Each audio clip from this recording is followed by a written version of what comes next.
There are indications, Mr. Chairman, that information operations are being conducted that are Chinese state-sponsored in the Philippines and are actually interfering in the forthcoming elections.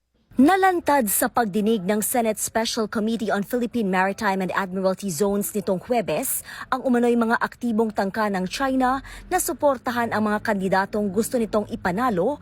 Tugon ng Chinese Foreign Ministry, sinusunod ng Beijing ang prinsipyong hindi manghimasok sa mga panloob na usapin ng ibang bansa.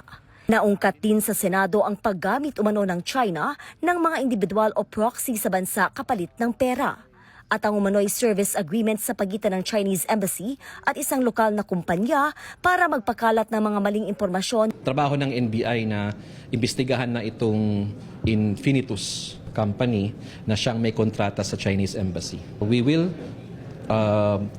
work closely with the National Bureau of Investigation para makapag-case build up. Kasi nga may mga cohort sila sa Pilipino.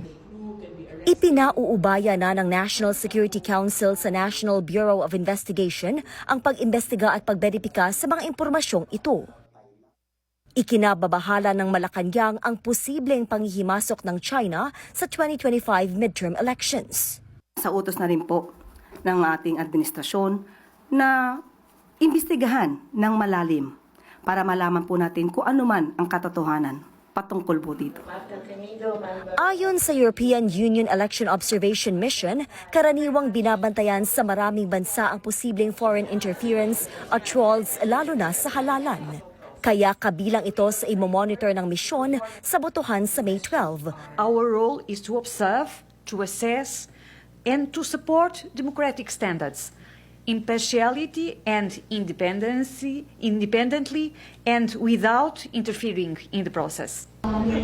Samantala, sinabi ng Philippine Navy na posibleng nakalabas na ng exclusive economic zone ng Pilipinas ang 9 na barko ng People's Liberation Army Navy ng China na unang namataan malapit sa baybayin ng Northern Luzon.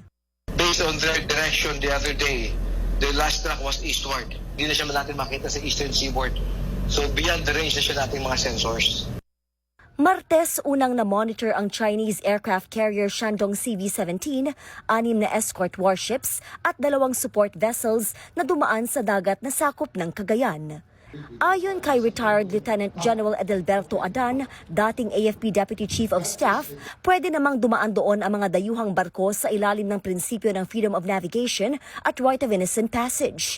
Pero posibleng may iba pang pakay ang China. Show of force, ipakita na kami ay malakas, nandyan din kami, nandito kami sa teritoryo namin. Pangalawa, dahil meron tayong malakihang exercise, the annual balikatan, minomonitor nila yun.